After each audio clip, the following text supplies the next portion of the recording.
Assalamualaikum warahmatullahi wabarakatuh. Alhamdulillahi rabbil alamin, allazi amarna bil jama'ah wa nahana 'anit tafarruq.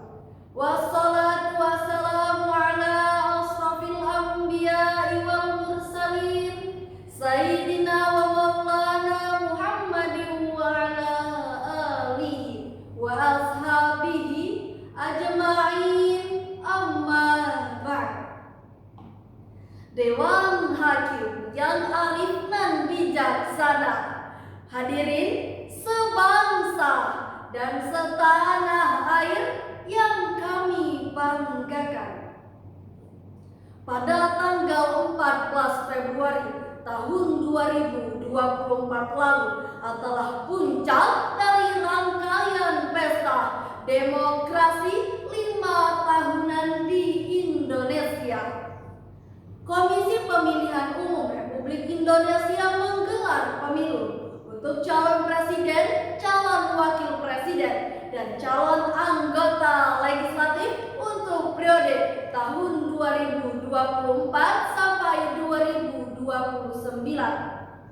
Namun hadirin, sengitnya persaingan kepentingan politik, tekanan ekonomi, dan kesenjangan sosial yang kian hari kian naik dan kerap menjadi tantangan suatu bangsa dalam mengimplementasikan demokrasi yang beretika dan bermoral. Selain itu, telah sama-sama kita saksikan betapa pemilu juga diwarnai oleh berbagai peristiwa berlatar belakang isu etika seperti rakyat berdebat hingga berujung saling serikat, saling menjatuhkan pilihan hingga putus persatuan, dan saling memusuhi hingga putus tali silaturahmi. Astagfirullahaladzim. Hadirin, sebagai negara demokrasi yang berasaskan Pancasila, di mana di dalamnya terdapat prinsip freedom and equality, al-hurriyah wal musawah, yaitu kebebasan dan persamaan, serta prinsip people's sovereignty, yakni kedaulatan rakyat. Prinsip-prinsip inilah yang akan menjadi fondasi kokoh bagi upaya terlaksanakannya demokrasi yang beretika dan bermoral. Lantas timbul pertanyaan, bagaimanakah sebenarnya etika berdemokrasi di dalam Al-Quran? Untuk menjawab pertanyaan ini, izinkanlah kami membawakan syarahan Al-Quran dengan judul Etika Berdemokrasi dalam Perspektif Al-Quran. Sebuah landasan penting dalam hal ini adalah Al-Quran Surah Ali Imran ayat 159. Berikut lantunannya.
bermusyawarah dengan mereka dalam segala urusan penting. Kemudian, apabila engkau telah membulatkan tekad, bertawakallah kepada Allah. Sesungguhnya Allah mencintai orang-orang yang bertawakal.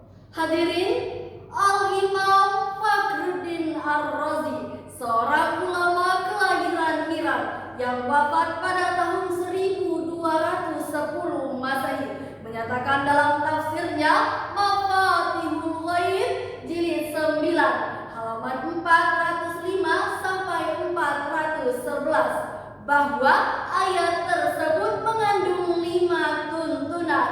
Pertama, yaitu seruan untuk bersikap lemah lembut, baik seorang pemimpin kepada rakyatnya maupun rakyat kepada pemimpinnya. Ali bin Abdillah Al-Hindi dalam kitabnya Kanzul Ummah fi Sunanil Aqwali wal Af'al jilid 5 halaman 770 menjelaskan, la hilma ahabbu ilallahi ta'ala min hilmi imami wa rifki wa la jala abghadu ilallahi ta'ala min jali imami wa khirki. Tidak ada sikap lembut yang lebih dicintai oleh Allah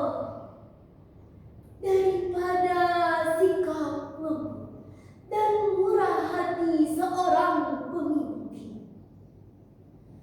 Dan tidak ada sikap kasar lagi angkuh yang lebih dibenci oleh Allah dari sikap kasar dan arogansi seorang pemimpin. Kedua, yakni Allah melarang seorang pemimpin dan juga yang dipimpin untuk bersikap kasar. Al-Imam Fakhruddin Ar-Razi menyandingkan ayat ini dengan ayat wa kadzalika ja'alnakum ummatan wasata, yang bermakna bahwa seluruh umat muslim harus memiliki sikap moderat dan tidak berlebihan. Ketiga, yakni memiliki sikap pemaaf. Semua orang pastilah memiliki kesalahan. Kesalahan seorang pemimpin adalah kegagalannya dalam menciptakan kesejahteraan, dan kesalahan yang dipimpin adalah kerap melanggar hukum dan tatanan kemasyarakatan. Keempat, syawirhum fil amr, yaitu perintah untuk bermusyawarah. Tafsir ringkas yang diterbitkan oleh Lajnah Pentasihan Al-Quran Kementerian Agama Republik Indonesia pada tahun 2016 jilid 1 halaman 194 menyebutkan bahwa urusan yang dimusyawarahkan adalah urusan duniawi seperti urusan politik, ekonomi, dan kemasyarakatan. Kelima, tawakkal Allah, yaitu perintah untuk bertawakal kepada Allah. Buya Hamka dalam tafsir Al-Azhar jilid 3 halaman 972 menyimpulkan bahwa manusia harus berusaha sekuat tenaga, namun pada akhirnya kepada Allah segalanya diserahkan. Hadirin, Al-Quran Surah Ali Imran ayat 159 menjadi landasan demokrasi karena syura merupakan elemen penting demokrasi. Kebebasan dan kesetaraan menjadi aturan yang harus ditaati bersama-sama. Semua bebas berpendapat, tapi ingat, utamakan kelembutan, hindari permusuhan, akui kekurangan, bermusyawarah dalam mengambil keputusan, dan bertawakal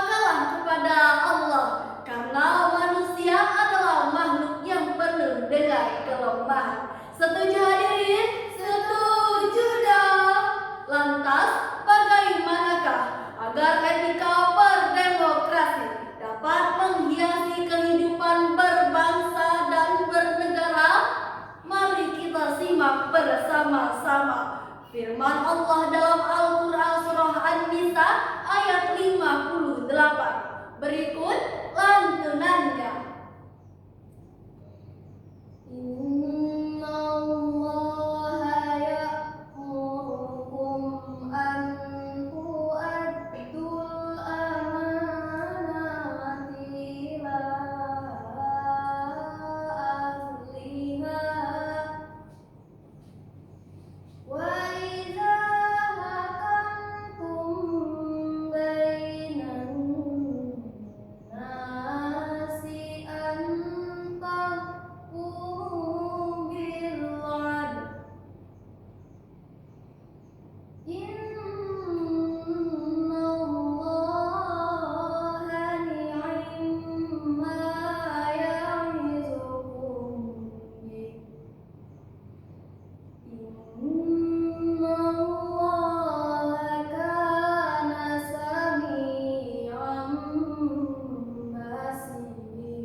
Sesungguhnya Allah menyuruh kamu menyampaikan amanah kepada pemiliknya. Apabila kamu menetapkan hukum di antara manusia, hendaklah kamu tetapkan secara adil. Sesungguhnya Allah memberi pengajaran yang paling baik kepadamu.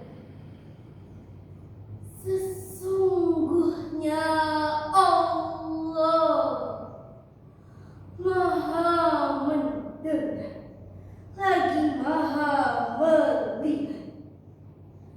Maha benar Allah atas segala firman. Hadirin, Al-Quran surah An-Nisa ayat 58 menyinggung tentang al-adalah, yaitu keadilan. Keadilan itu penting karena siapapun tidak ingin menjadi korban ketidakadilan, kezaliman, kesewenang-wenangan. Jika prinsip adil ditegakkan, maka rekrutmen jabatan haruslah berdasarkan kompetensi, bukan koneksi. Penegakan hukum akan tegas berdasarkan konstitusi, bukan karena situasi dan kondisi. Saudara, seimbang sekeyakinan, satu rasa, satu asa. Dari syarahan ini dapat disimpulkan bahwa Al-Quran secara eksplisit menuntun kita agar menegakkan etika berdemokrasi. Adapun poin-poin penting etika berdemokrasi ini sebagai berikut. Pertama, asyura, yaitu bermusyawarah dalam mengambil keputusan. Kedua, al-hurriyah, bebas menyatakan pendapat dan masukan. Ketiga, al-amanah, setiap manusia diberi amanah untuk ditunaikan secara bertanggung jawab. Keempat, al-musawah, setara antar semua kalangan dan golongan. Kelima, al-mas'uliyah, bertanggung jawab dalam menunaikan tugas dan kewajiban. Keenam, al-adalah, karena setiap manusia setara, maka wajib diperlakukan secara adil dan setara. Jika keenam etika berdemokrasi ini diimplementasikan dengan diimbangi dengan sikap amanah dan adil oleh para pemimpin dan rakyatnya, maka besar harapan bangsa Indonesia menjadi bangsa yang maju, beradab dan beretika, bangsa yang baik.